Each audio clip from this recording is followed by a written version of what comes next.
Bir sahroi ayolning o'g'ilchasi sho'x ekan. Undan zarar ko'rmagan biror kuni yo'q ekan. Qozondagi taomin tepib qochib ketarkan, meshidagi suvini sepib qochib ketarkan. Qarg'ar ekan bolasin qilolmasdan epini, qirqib qochganida kir yoyadigan ipini.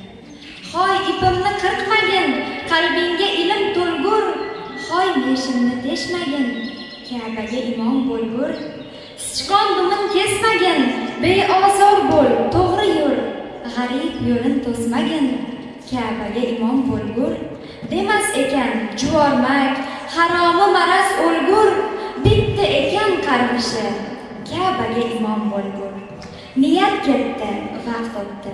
Misli yel yoshabada shu onaning shu o'g'li imom bo'ldi Ka'baga.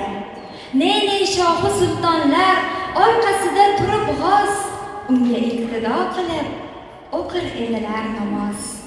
Duolashum boladan chiqdi bir xush nafasli, olim hofizi Qur'on Abdurahmon Sudaysi. Nazoratda insonning har so'z, har nafasi, ibrat bo'lsin bizga bu Allohning mo'jizasi. Komil inson ko'rdingmi? Marhabo, bilki ular ota-ona eridan duo olgan bolalar.